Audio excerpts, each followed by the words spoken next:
Before we get started, this video was sponsored by Street Fighter Resurrection, a new live-action miniseries from Machinima and the team behind the acclaimed Street Fighter Assassin's Fist.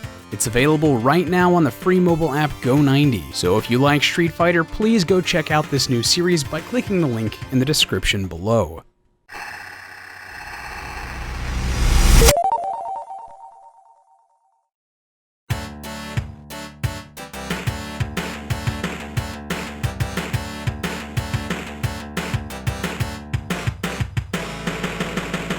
Some genres are built on the backs of giants, releases so monumental that future games couldn't help but look to their decisions for guidance. The platformer had Super Mario Bros., the first-person shooter had Doom, and fighting games had Street Fighter II.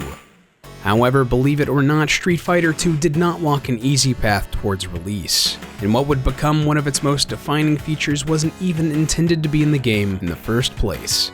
In 1987, Capcom released a small action arcade game titled Street Fighter that saw players taking control of a martial artist named Ryu and battling their way through a series of other fighters. This first game was bereft of features, with only 2 identical playable characters and a straightforward combat system. Additionally, the first run of Street Fighter cabinets featured large circular pads that players would actually have to punch in lieu of pressing buttons. An altogether odd control scheme that may have contributed to the title's underwhelming sales. Joe Morici, head of consumer games at Capcom USA, recalled that this version of Street Fighter had to come off the market because everybody was getting injured. A second version featuring a joystick and regular buttons was eventually released, but to incredibly poor sales. Despite these troubles, Capcom's sales division requested that a sequel to Street Fighter be put into development, but it walked a tumultuous path towards release. The designers wished to tweak the direction of the game and steered it more towards a side-scrolling beat-em-up. The title was originally shown to the public as Street Fighter 89, but feedback was mixed. Gamers liked the new idea, but believed it felt nothing like the original Street Fighter. As a result, Capcom spun the game off into its own original IP, titled Final Fight. This new franchise sold well, which prompted Capcom to push ahead with a true sequel to Street Fighter. But they encountered another problem. Takashi Nishiyama and Hiroshi Matsumoto, the backbone of the team behind the first game, had left Capcom to work with one of their rivals, SNK. New blood is going to be needed for this sequel, and fortunately for Capcom, they had no shortage of designers they could turn to.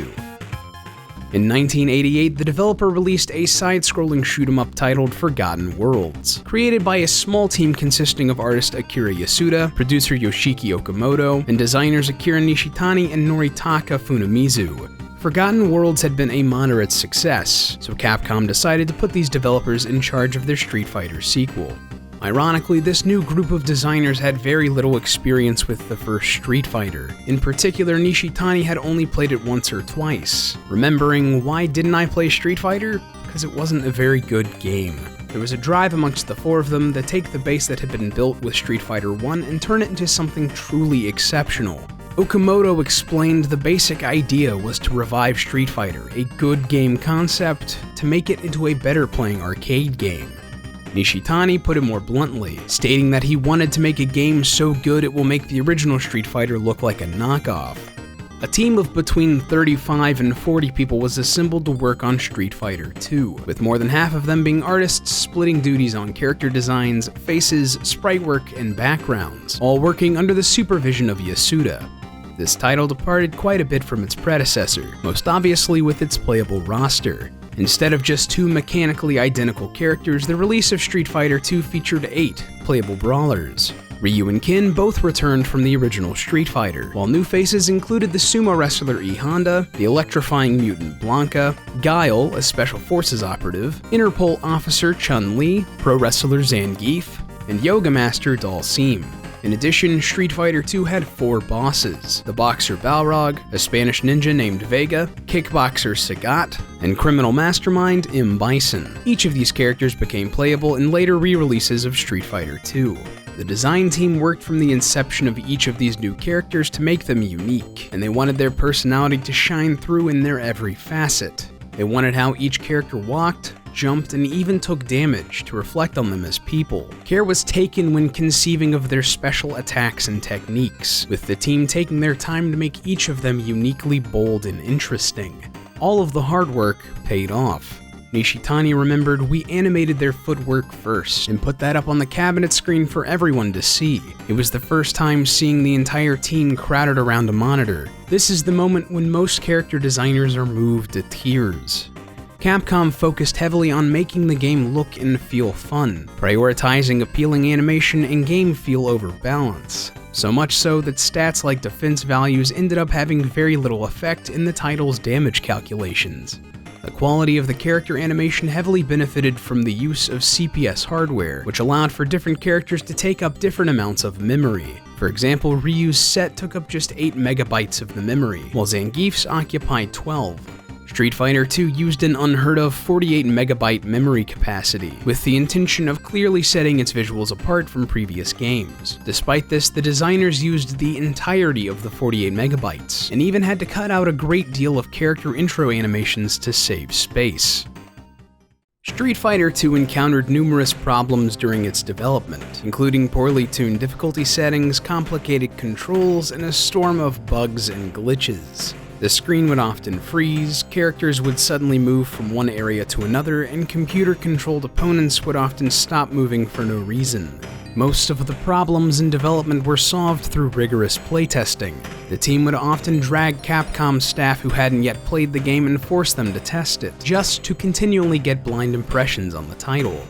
Additionally, as the game neared completion, Akira Nishitani discovered that an error had been made in the title's official logo.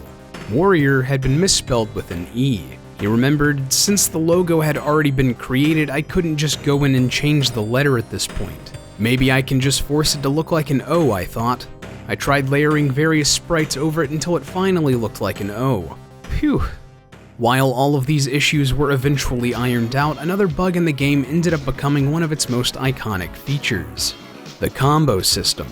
It was decided early in Street Fighter II's development that the title shouldn't be as punishing on new players, and the team extended the amount of time players could use to attack their opponent. Programmer Motohide Ishiro explained, "As a side effect of giving people more time to enter their attack commands, players could perform combos. So if you were doing a crouching kick by holding down and then pressed right and punch when your character was doing that animation, you could connect those together. It wasn't intentional to let players combine moves into combos."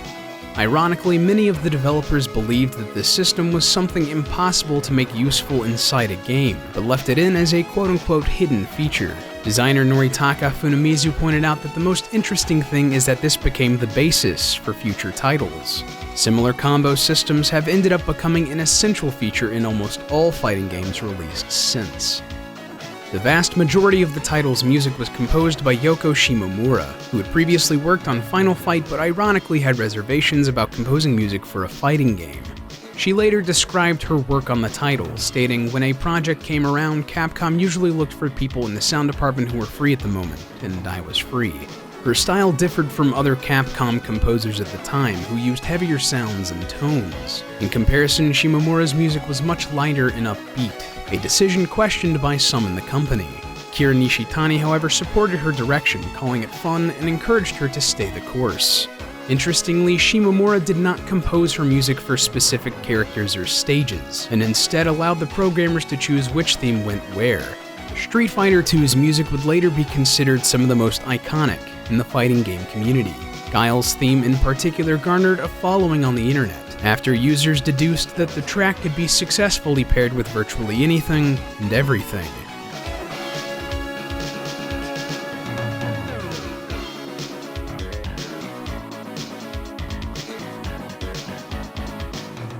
Street Fighter II: The World Warrior was released in arcades on February 6, 1991, but the game didn't gain traction for several months. Capcom was concerned that they had another flop on its hands, but noticed that many people hadn't figured out that multiple players could fight against one another. The company campaigned in several magazines to inform players of the feature, which caused Street Fighter II to explode in popularity. The game sold over 200,000 cabinets worldwide and consumed more than 9.25 billion quarters, generating $2.3 billion in revenue. When accounting for inflation, that's over $4 billion in today's currency. Street Fighter II was ported to the Super Nintendo Entertainment System on June 10, 1992 in Japan, July 15, 1992 in North America, and December 17, 1992 in Europe, where it would be considered a system seller. It has since been remade for countless systems and had various alterations and re-releases like the Champion Edition, Turbo, Super, Super Turbo, Hyper, and HD Remix. Between all of its home console ports, Street Fighter II has sold a staggering 14.3 million units worldwide. Street Fighter II not only revived a brand that could have stagnated and died, but created a community for fans of fighting games unlike anything that had come before it. It and its re-releases have been pillars of competitive play for more than 25 years, and its sequels and spin-offs remain some of the most popular fighting games ever developed. Achievements made all the more impressive when considering that fresh faces and bold ideas were the only things steering that ship ahead. Thanks for giving this little retrospective about Street Fighter II a watch. It was a lot of fun to make, and I learned a lot of really interesting things while researching for it. Seriously, I had no idea that this game's development was so troubled, or that some of those troubles ended up defining an entire genre. And hey, if you like Street Fighter and want some more, please check out Machinima's Street Fighter Resurrection over on Go90, a mobile app that you can get for free. The team behind it has done amazing work in the past with the Street Fighter Assassin's Fist series, and Resurrection looks like it's going to be great. So please, click the annotation on screen or the link in the description to check out Machinima's Street Fighter Resurrection over on Go90.